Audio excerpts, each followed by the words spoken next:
Bonjour, Summer. How are you? You're still muted. Hi, good to see you. Sorry I'm late. I'm managing different technologies over here.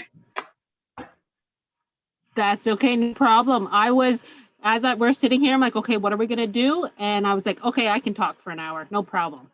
We got this. So I'm glad you're here, and I don't have to just come up with something. I like your background. I just figured it out today. I wish Thank I you. could do And it that. moves. That's one thing I want to be able to see is the Northern Mhm. Lights. Like, I think we've seen them, like small parts of them, but I want to see them in their full bloom. Same. I think the last time I was able to see the Northern Lights, I was camping up north, and they were just brilliant across the sky, and so, but something we don't see in the city at all. Nope, not at all. So we will get started because the doors have opened. So our participants are here. This is our last day of sessions of our entire webinar. So we are thankful that you could join us, and we might as well just start off. Minoshkwa naukwe, inadwin jashko, iwayisi kwa nadishna kaz, biketranang nadunjaba, makwa nadodam, ikinamaga zadendao minwa nishabat kwanadao. My English name is Joan Shognosh, and I am the special projects teacher for Lambton Kent, the secondary program.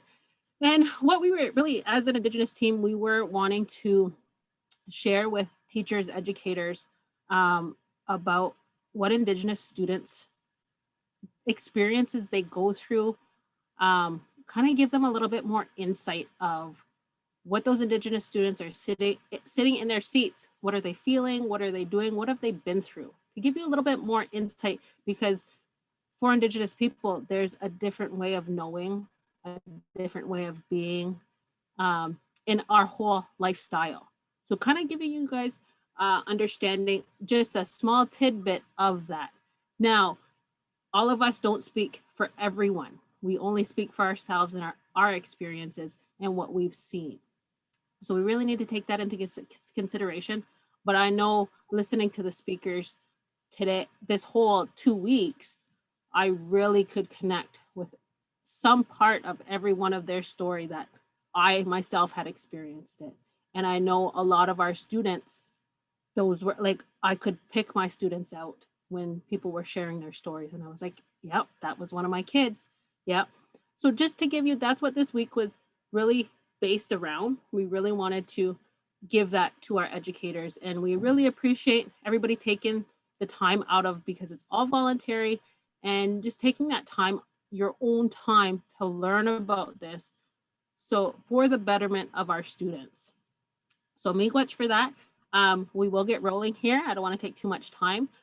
So at about the 45-minute mark, which is 4:30ish, we will have the question and answer box there if you would like to type in your questions, any questions that you have for Summer. But today we do have Miss Summer Bressette here to talk about your session today is on healing processes. And over the last week, we've heard a lot of the trauma that has happened with different people's experiences. And so Summer's here today to talk about a lot of those healing processes. And we've heard about, moving forward together. So Summer is a Anishinaabe from Kettle and Stony Point First Nation. She is a curator, community animator, educator, public speaker, and storyteller. She has earned her master's in education from Western University in 2013, and she specialized in Indigenous education policy leadership. She has a passion about arts, education, and language revitalization. I will just leave it there, Summer, because I'm sure you would like to share with who you are and what you do as well. So I will hand that over to you, Miigwech, for taking the time tonight. Miigwech Shawan. And Miigwech to Lambton Kent District School Board for inviting me to be a part of your learning series. I jumped at the opportunity because I if there's anything that I can do to help benefit the students, our Indigenous Anishinaabeg students in our communities, I want to be a part of it. I want to be able to give back to my community and especially to our youth. So miigwech for the invitation. I do have a slideshow to share. So if you give me a moment here, I can get that set up.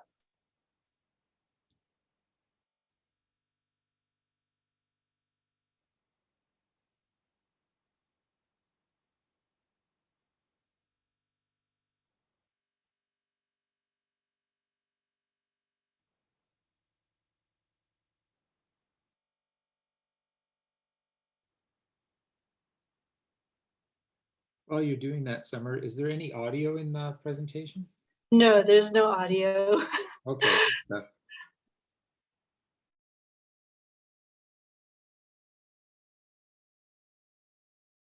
So, okay, it's pretty good on slideshow. Here we go. So I want to begin and just speak a little. Jawen mentioned that I would be speaking about healing and that you've learned in the past few weeks about the traumas that we carry as Anishinaabeg, as Indigenous people, and especially when it comes to learning, it comes to the education system, because really, as you've heard, this system was meant to destroy us. And so on this first slide here, I'm sharing a really special photograph, two of them actually. The image on the right is my great-grandmother, Hilda George, who was a residential school survivor from Mount Elgin. And so she was about 12 or 13 when this photograph was taken at Mount Elgin Residential School. And on the left here is my graduation day with my grandparents. And Bonnie and Fred Bressette from Kettle and Stony Point are my grandparents on my mother's side. They also raised me. And so from them, I learned a lot of our community history. I learned language. I learned about my role as Anishinaabe in our, not just in our home, but our family and our community at large. So these are two really special photographs, and they're linked together because I feel like one, you know, the image of my great grandmother as a young girl on the right, and the image of me graduating with both my grandparents by my side really speaks to my own healing journey in my education. And I'll talk more about that in a minute. So before I begin, I'm just going to do my introduction. And as Jawen said, language revitalization is so important to me. And this is the way that I was taught to introduce myself. Uju, Mio Banasi Conditionicause, Niven Ikiken Megogaye, Maong and Dodem, Wheel Quedon, Minoa Jodenong and Donjaba, Anishinaabe Kwe Bodwadami Kwe and Dao, London, Ontario, and Danaki.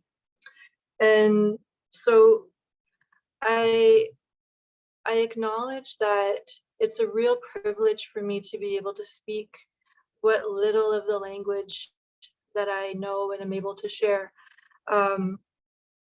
My grandfather, Fred, is in his 80s. He's 85 this year.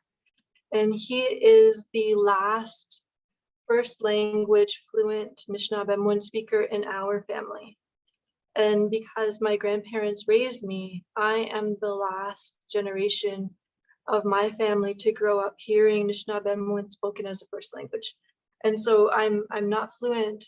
And so it's something that I practice every day. I learn as much as I can, and I feel like this is going to be a lifelong journey for me. But I want to acknowledge that the language that I carry was passed down to me from my grandfather. So these two beautiful Anishinaabe on the left are my grandparents. I was raised by my grandparents, Bonnie and Fred Bressette, in Kettle and Stony Point First Nation. And as I said, my grandfather is the last first language speaker in our family. My grandmother was the first woman to be elected chief in our community. And both of my grandparents continue to mentor community members. They are day school survivors. So they attended the Kettle Point Day School when they were children, followed by my mother and all of her siblings and all of their relatives. And I am the last generation of our family to have attended the Kettle Point Day School. So there's 3 generations of day school survivors in our family, including myself. And on my father's side, both of his parents, my grandparents, Sylvia Delary and Buster Delary, attended residential school at Mount Elgin and also the Mohawk Institute, as well as all of my great-grandparents. Each of my great-grandparents went to residential school along with their siblings and all of their relations as well. And so it's something that when I think of, what I have been able to do with my life and also maintain a really strong sense of my identity, it is, absolutely because of the hard work of my grandparents and the perseverance of each of them to maintain our culture, to maintain our language, and to practice our traditions. And so I feel really humbled and very privileged to have been raised by my grandparents and to be able to do the things that I've been able to do in my lifetime.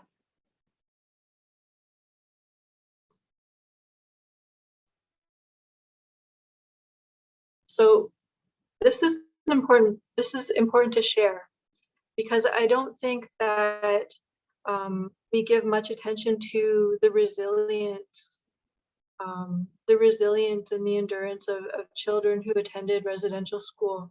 In our language and in our culture, we know that they are Ogijida, that they are warriors, and they carry that warrior spirit.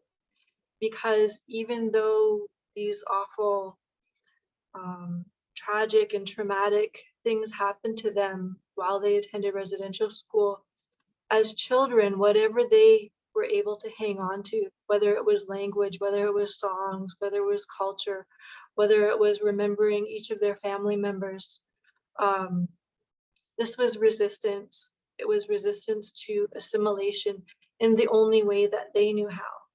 And so without that resistance, I wouldn't be here today. I wouldn't be able to do things I do. I wouldn't be able to speak my language. I wouldn't be able to understand my culture and my history in the way that I do outside of a textbook, and as we know, the textbooks don't always tell us the full story. So here's little me on the right side. This was my kindergarten graduation picture. And so I graduated from Western with my master's in education in Indigenous policy leadership back in 2013. And I love this quote because I am my ancestors' wildest dream. The education system was meant to demoralize, dehumanize, and destroy us, but we are still here, and I am still here. And it was through the process of achieving my master's that I unlearned everything that I had been taught in school. And I learned that everything I needed to know was gifted to me by my grandparents, elders, and traditional knowledge keepers. So what happened? What happened while I was working on my master's degree is that, it's the first time in my whole entire life that I had the opportunity to go back to school and get my master's in, I guess, in a subject area that I had a really keen interest in. And so I graduated from Western the first time around back in 2004. In 2004, I graduated from Western with my English degree.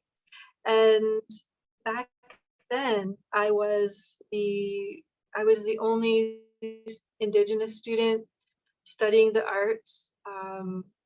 And it was really lonely and it was really isolating. And there was nothing of my culture or my identity that was reflected in anything that I was learning up until that point. And so it wasn't until I was just really close to graduating that some of my courses started to discuss things like post-colonialism, and it really captured my interest. But unfortunately, at that time, I wasn't ready to continue on in education because, as I said, it was a really lonely and isolating experience. And all I wanted to do was be a part of my community. And so I started working, and I had worked for about just over 10 years before making the decision to go back to school. And so when I went back to school in 2011, I, was working in my community. I was sitting on a number of committees for like the education board, and so the opportunity to get a master's in Indigenous policy leadership and education came up, and so I jumped at the chance because I thought I'm going to be a leader in education policy and administration. And I started out with that mindset that that's what a leader was, that's what it meant to be a leader in education. And through the process of going through school, in my research and the things that I was doing, they put me back in the way of actually sitting and having conversations with my grandparents and my elders and traditional knowledge keepers. And I did a complete 180. And I knew that being a leader in education wasn't just the administrative portion of it, but it was actually taking the time, and really humbling yourself to sit with your elders, to sit with your grandparents, to sit with knowledge keepers and language speakers, because these are, in my mind, these are our true professors. These are our doctors. And so I did a 180, and I almost didn't complete my master's because as I said, I went through this paradigm shift, and I'll talk a little bit about that in a minute. But I was so close to ending my academic career and just doing ceremony. And my professor was like, "You're so close to finishing. Let's do this. Let's finish." And so I did. But what got me there was actually a dream that I had. And so this is where I learned that there's a difference between Western pedagogy and Indigenous pedagogy and learning. And the way that we learn is entirely based on our connection and our proficiency in our language, our connection to the land, and our connection to our ancestors. And that's what will heal us, as much as it's a part of our learning, and it's completely separate from the way that we've been taught in school and the values that we've been taught in school about education, that rely on book learning. And so this is something that happened to me, and I'll tell you this little story. So as I said, I was working in Kettle Point. I was sitting on a number of committees, and I also, as a side gig, my side hustle was to do history presentations. And so I was doing a number of presentations in schools, and they were, really boring. They were really linear. They relied on, like chronological data and historical narratives that weren't Anishinaabe. And so I was preparing to do a presentation in the elementary school in Kettle Point, and I was feeling a little frazzled. I was feeling like, this is so boring. Like, how can I present this information in a new way? And so, in true Anishinaabe fashion, I fell asleep that night after, stressing about another boring PowerPoint and wondering how to connect with people. And I had a dream that as I walked into the classroom, all that I carried with me was a handful of flint and kettles. And in my dream, I knew that that was enough and that's all I needed to do. And I haven't, over the course of my lifetime and since then, I still think about what those flint and those kettles mean to me, because if you've ever been to Kettle Point, you know that the kettles, they're these round concretions, as they're called in geology, but we understand them as thunderbird eggs. And also flint. If you've ever seen flint in its raw form, the shoreline and the earth in Kettle and Stony Point, they're just everywhere as long as you know what to look for. And I spent a lot of time as a child at the shoreline collecting kettles and collecting flint. And so after having that dream, my approach to teaching and sharing was completely changed.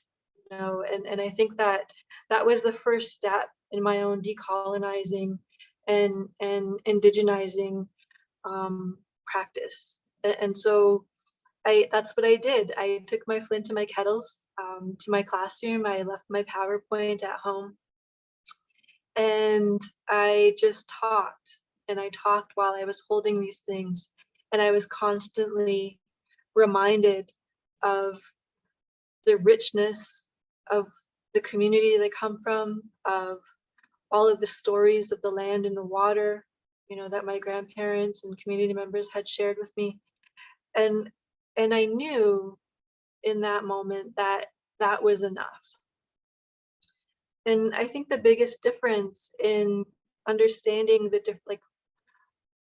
why Indigenous teaching methods and learning and healing is so vastly different from anything that you can conceive of from a Western lens. And it's because of the connection that we have to the land and water, because we understand everything through our language as being in relationship by some degree to everything else, that we are operating through the lens of relationship and responsibility. And so that was my first learning. And so I just wanted to share that, these images that I've included are the lakefront in front of my grandparents' house in Kettle Point, and also, a handful of flint and kettles that I still carry to this day, and that I'm always learning something new, because of them. And I guess while we're still on this slide, I wanted to mention that, there is, academic and scholarly studies, especially done by the Maori in New Zealand, about healing and understanding or measuring the wellness of community members, of Indigenous community members. And they developed, I can't remember the name of the scholars right now, but they developed a measuring tool. And that measuring tool, was like a survey that asked people if, what they knew about their language, if they spoke their language, if they were fluent in their language, how connected were they to their home territories and to the land, and to the stories of the land. How well did they understand their lineage and their ancestors, and how far could they trace that back? And what that study demonstrated was that Indigenous people, Maori people, who had a strong understanding of their language, had a strong understanding of their connection to their home territories, and were connected to their ancestors, had they demonstrated, or they were more, I guess their health and well-being scored higher on these surveys because of this connection. And so this is something that's been studied, and I think, you know, it's so important to the work that we do. It's so important to the work that I do, because it's through my language. You know, my grandfather passed that down to me, my understanding of my home territory, you know, which is knowledge that has been passed down to me, and a really, you know, strong understanding and connection to my ancestors through storytelling, through stories that are not, you know, they're told around the table, around the kitchen table. You know, I call it all of the hot goss from like 1932, but that's what my grandparents, you know, shared with me, is storytelling of our direct ancestors, of ancestors that are beyond anyone's living memory. And these are the things that really helped me to move through education. And this was a part of my, I would say, the great learning and unlearning, you know, while I was working on my master's program. And I want to, before, you know, before I'm done, I'm going to share another story. And this is what really, you know, sort of put the nail in the coffin for me for Western learning. And this is a story about a black ash hat. And this, on the left here, is a picture of my niece, Shoni, when she was a young girl. So she's a teenager now, and she'd be totally embarrassed if I showed this picture of her, but I love it. And there's a special story that goes along with it. And so as I was working at my grandparents' house, and I was working on my master's, our thesis project that we were doing for a book, I took a break from writing and typing and researching, and you know, I wandered over to the stairways in my grandparents' house, and above the stairway, this black ash hat was hanging, and it's been hanging there, you know, since I was a kid, and probably before that. And for the first time, I took that hat down, and I took the dust off of it, and I cleaned it, and I examined it, and I asked my grandmother, where did this hat come from? Who made this hat? And my grandmother shared that it was a hat that was over 100 years old. It was made by my great-great-grandmother, Flora. And she explained that Flora, you know, was, you know, she had her own vegetable garden and fruit trees, and she sold fruit. She made baskets and hampers. She made this black ash hat, and she sold it to a woman, an English teacher, who owned a cottage down in Ipperwash. And so my great-great-grandmother, she cleaned cottages, she cleaned this woman's cottage, she created this hat, and she sold it to her. And as it happened, this hat came back into my grandmother's possession. And it was explained that Aletha Hodson had bought this hat, and you know, my gram was actually cleaning. She was cleaning Aletha's cottage. That's how all of this happened. And so the hat came back into my grandmother's possession when she was a young woman. And so this image on the right is my great grandmother Hilda and my grandmother Bonnie, is the tall girl with the braids. And so this hat was created, you know, probably about 20 years before this photo was taken. And so the significance of this hat and this story and how it, you know, sort of cemented my journey to healing through like land-based learning and education, to hearing stories of my elders. So I took a break, and my grandmother told me the story of this hat and how our great grandmother had made it. And so I said to my grandma at that time, wow, Grandma Flora sounded like she was, you know, she was a boss. She was an entrepreneur. She was very independent. And my gram, you know, looked at me and she was like, well, she had to, because all of her children were taken to residential school. And your great grandmother believed that the only way to convince the Indian agent and to convince the school that she was worthy of being a mother to her own children was to show them and demonstrate her ability to be industrious, to do all of these things. And so I was shocked, and I heard the story differently then. You know, it wasn't just the creativity and the industriousness of my great grandmother, but it was the desperation and the feeling of worthlessness, because her children were taken one by one to the residential school and she was not able to be their mother. So this was how she thought she could show the Indian agent that she was worthy and capable of being a mother to her own children. And so I think completely different about this hat and what it means to us and what it means to our family. And in the meantime, while my gran is telling me this story of the hat, my grandfather, who is partially deaf or maybe selectively deaf, was in the other room. And he said, well, what are you talking about in there? And so we started talking about hats and baskets. And his mother, my great grandmother, Femi, was a basket maker.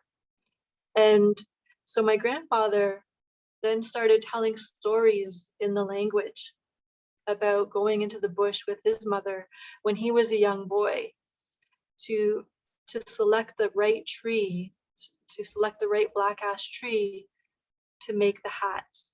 And he talked about a process of when you select a tree, it's called bagakigemin. And what that means is you're tapping it because you're waiting for the tree to make the sound of little thunder. And that's how you know it's a good tree to make your black ash baskets, hats, and everything out of them with.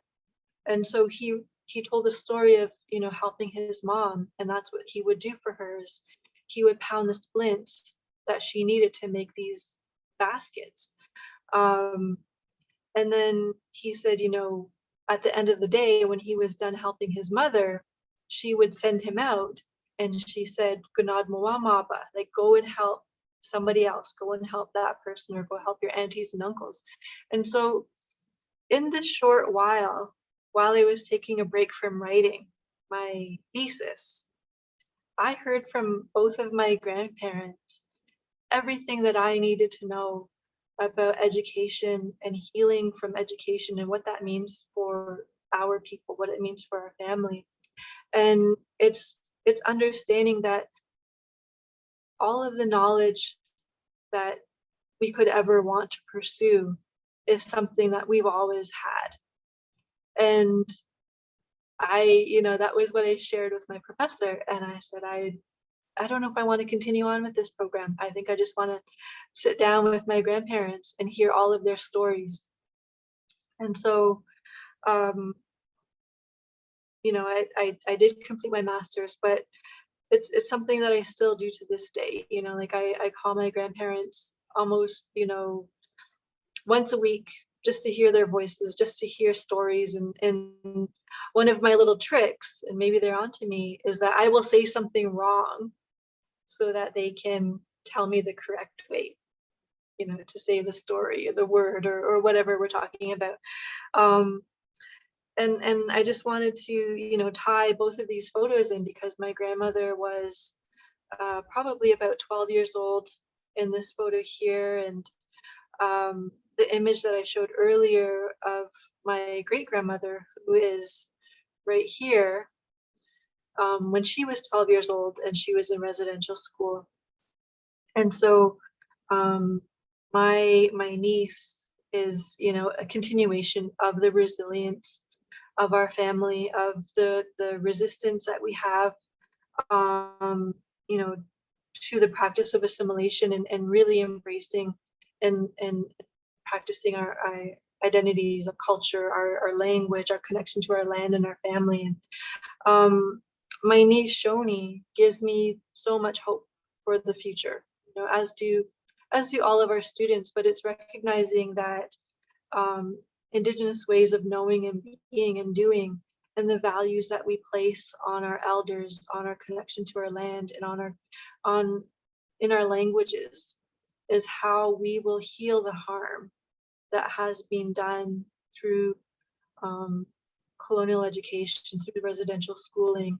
And I think that it's really important when you're working with Indigenous students that these are things that you're aware of, that the language that we carry teaches us about connection, that the land that we live on is our relative, you know, and that's something that we talk about in our language. When we speak about Mother Earth, it's not a figure of speech. We understand the earth as our first mother and our first teacher. And I think that, you know, these are the things, when you're looking at working with Indigenous students in the future, to keep in mind what it means to heal and be healthy and be well, and to have all of these connections. And so lastly, this is the photograph. This is my grandmother again on the left here. This is me and my mother when I was probably about 3 years old. My great grandmother and some of her girlfriends while she was in residential school, and my niece on the right here. And so I think that's just what I wanted to impart to you today, is healing the harm of the education system, of the assimilated practices in education, is dependent on our connection to our ancestors and our connection to our land, and our connection and our ability to speak our languages. So miigwech bisdawiyeg. Thank you so much for listening today.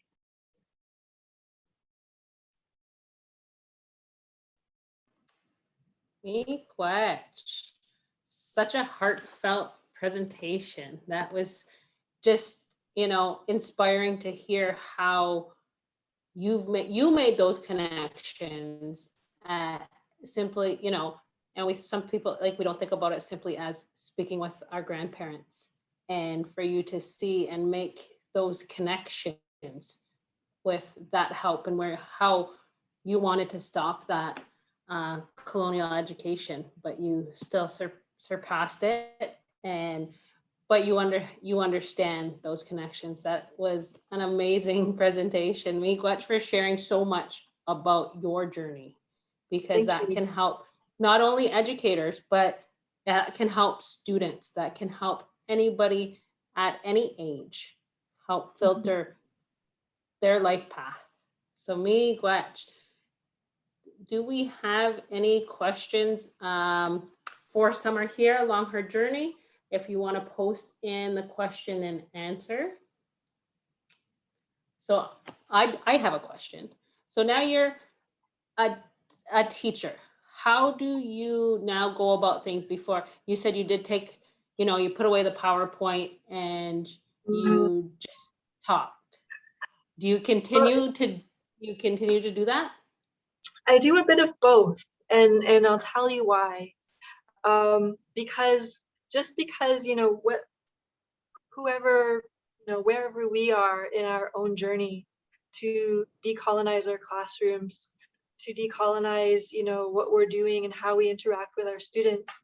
Not everybody's there. Not all Indigenous people, not all Indigenous students are there or they're ready. And so my first experience in trying to decolonize my classroom while I was working at Anishinaabe Education Institute.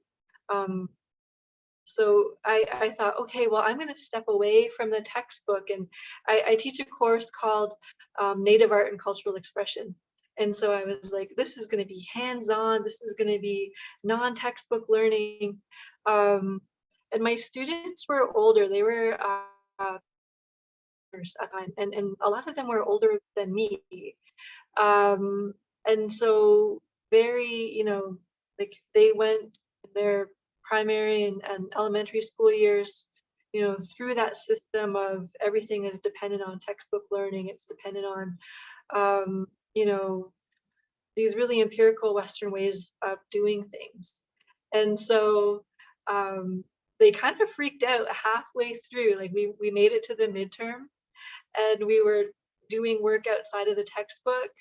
And then one of my students was like, I need a textbook. Like I'm freaking out. I don't know how to navigate this. And so I had to slow my roll and just be like, okay, I'm going to dial it back, and we're going to do some textbook learning, and we're also going to do work with, hands-on Indigenous knowledge, cultural teachings, language, and how I also, I guess, refine my approach, and especially in teaching Native art and cultural expression, was to begin by having conversations and doing lesson plans around identity, and especially as it relates to the arts. Like I said, I'm obsessed with the arts. I was raised in a creative family. My mom is an artist. My dad is a musician.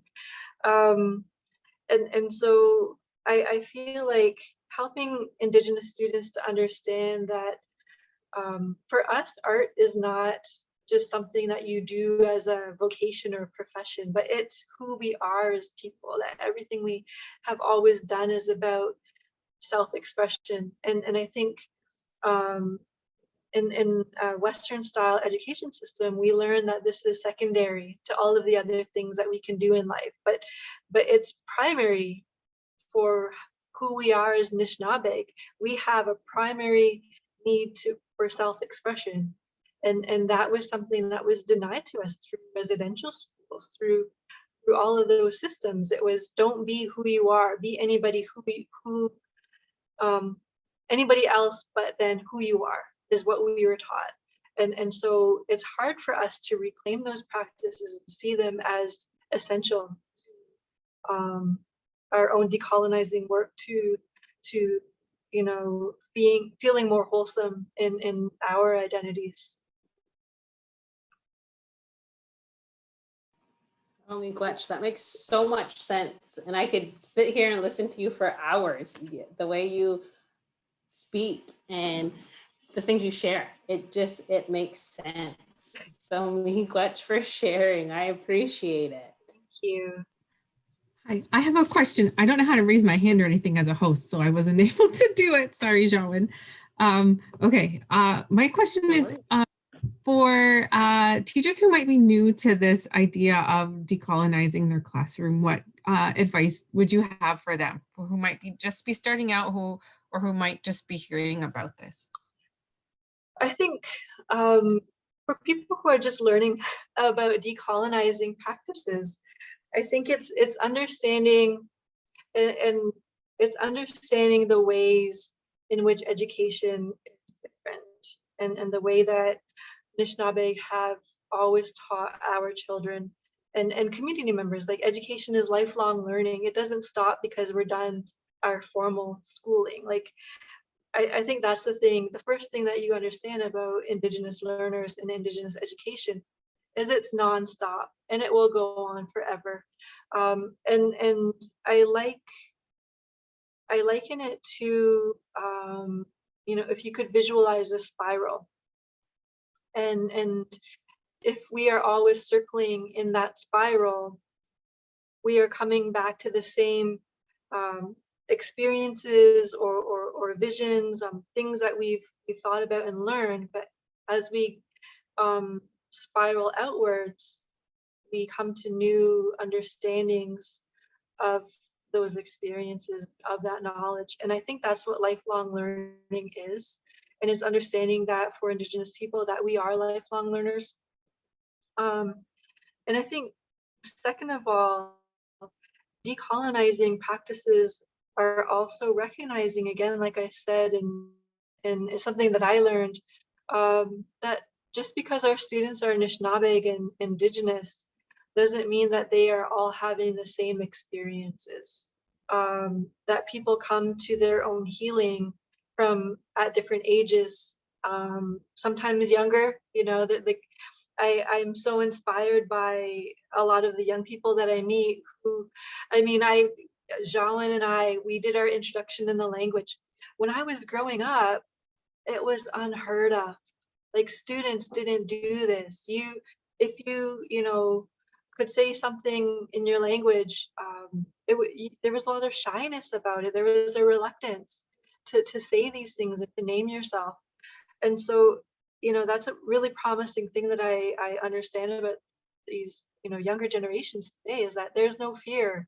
And if you know those things about yourself, that you should scream them from the rooftops. But also understanding that Indigenous students are coming from different experiences, even in their home. You know, like I was raised by my grandparents and I heard the language, but that doesn't mean that another child will have those experiences.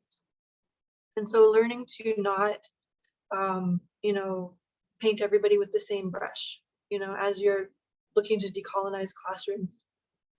And I think wherever possible, bring in Indigenous knowledge keepers.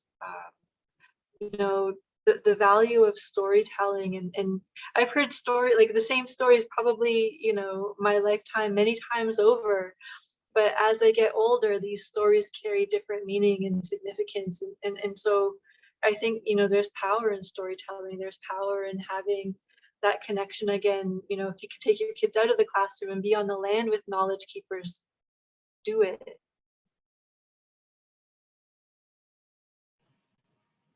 Gosh, so many great ways to do that. And that reminds me of a time when I first started teaching.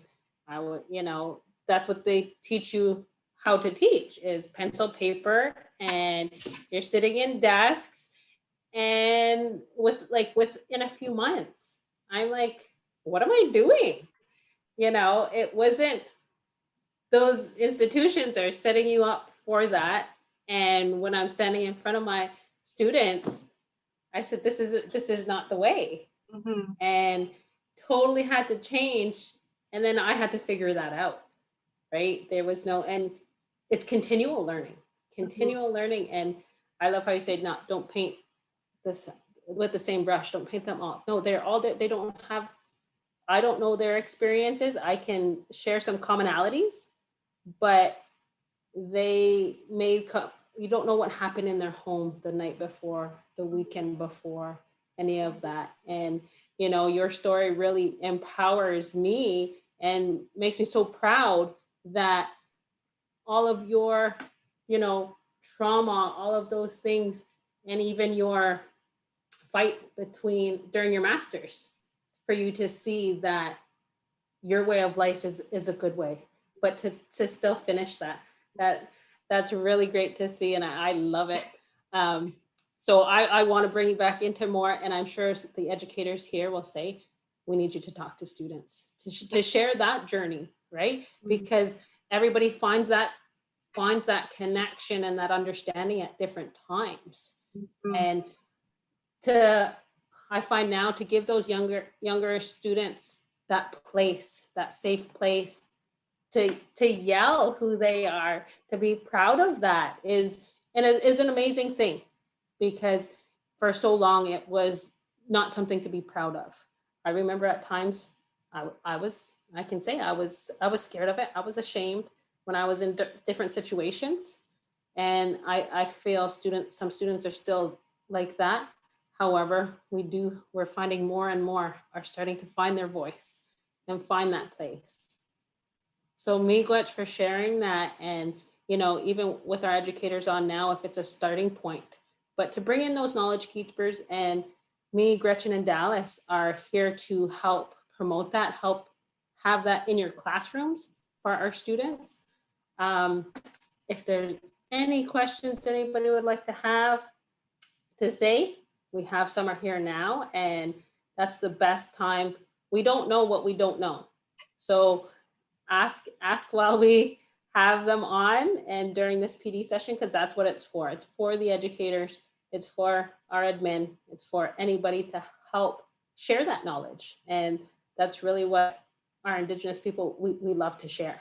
We don't mind, you know, that's one of our teachings, is that if somebody asks, and that's what I always tell my kids, you always help, you always share as much as you can, because we'll only get better, all of us together. We are getting close to the final time. I'm not seeing any questions. They might be a little shy. Yep. I'm just gonna turn on. Holy man, am I ever scruffy? Apologize for that. I've been sitting most of the day trying to do my schoolwork, because I'm Summer, you might not know, but I'm enrolled in Queens for a Bachelor of Education program. So I'm just starting that program in that journey. So it's exciting times. It's a lot of work already, but you know, I think as educators, you know, we have to make that time for our students. But I want to say miigwech for coming on out, because your story is inspiring. You know, it's so powerful, and we've known each other for a lot of years.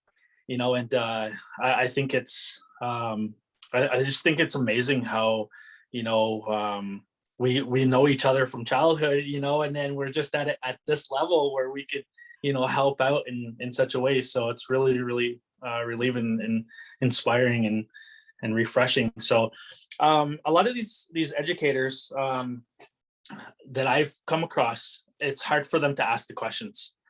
It's really hard because they don't know, because they a lot of people are just uneducated, you know, and don't want to make that assumption that, you know, that they know, so they just don't ask. So for you, that's been through the education system, you know, up until you get your master's and stuff, and you've read the books, the textbooks, you've read the content, and went through all the schooling. I guess the content that we share in schools, do you find that a lot of content needs to change when teaching our students? And should we get away from specific history when teaching about Indigenous history? Well, I guess maybe should we lessen the World War history and share more local Indigenous history? I mean, you know, like when do we make that turn, right? So what are your thoughts on Indigenous content in our schools? I mean, I think there's always room for more, you know, the more education, because education is ground zero. This is where, you know, I mean, talking about world wars, this was a war against Indigenous people through education, you know, so this is ground zero. We're building our communities from the ground up, where it started, you know, taking children from their homes, taking children from their land, taking children away from their language. And so it's through that process of, you know, all of the indoctrination and assimilation that happened in residential school and the public schools and the day schools afterwards. So education is really where we start to heal our kids, because these are the future generations. And as I'm sure you all know, in working with kids, they are so open, you know, like, I mean, adults are hard because adults come with like a lot of baggage. They come with a lot of like hesitancy and reluctancy to learn something new and to be open to learning, but kids are open. And I think that there's a way that we can always increase Indigenous content. There's a way, again, you know, and miigwech, for you and Gretchen and Jawan, because being Indigenous in a school board is hard work. It's hard work because you have to be everything to everyone. And I don't think that that's something that people recognize the work of education workers, staff, teachers, administration, because there's a lot that hangs over us because we have to have all of the answers, you know, and sometimes we don't. And I think that's really hard, you know, and I think teachers and other staff need to acknowledge the emotional labor and intellectual labor of Indigenous staff, because not only are we working through, again, we're all over the spectrum, not only are we working through our own traumas, especially around education, and we need to pass on this new knowledge to both Indigenous students, non-Indigenous students, teachers. So there's a lot of work that needs to be done. But I think that the biggest learning that I found and what's helpful in working with not just Indigenous students, but the staff, is that staff have to be willing and ready to be uncomfortable. And nothing we've ever learned over the courses of our lifetimes, you know, has come because it was easy. Like if you fall and you scrape your knee, you learn that next time I'm not going to trip, or next time I'm going to wear knee pads, right? But you had to fall in order for the learning to come. And I think that's the same with education, and it's the same with getting uncomfortable with the lack of Indigenous knowledge and content that's in schools. You know, it's all learning, and it's all having to be okay with that. Like, you know, let's go back to grade school and be okay with, oh, I made a mistake, but I'm going to learn from it and move forward. So I think that there's definitely, and there's always room, because education is at our ground zero. Miigwech Dao.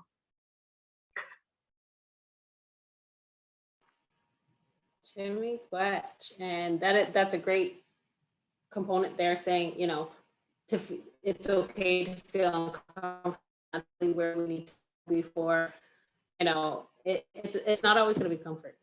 And if we don't know the questions, somebody else probably still has that question as well, and take that step in that right direction. And, you know, you may wobble, but you'll get there. So miigwech for sharing all of your knowledge. Summer, we could go on for hours. I could just listen to your story and you share. It's awesome. I love it. And like you said, it's empowering. And I really hope that the educators listening and ones that will follow feel that empowerment and help to create that space for our students within their classrooms, within the classroom next door, within anything, giving them that tidbit of language, that tidbit of land. You know, it's those baby steps that we can all take. And as educators, it is our responsibility to hear and see all of our students for what and who they are, and help them along that journey. So miigwech for sharing your journey and your experiences, because it will be wonders for our students here. Miigwech. Bama P. All right, Yes, Bama Bama P. P.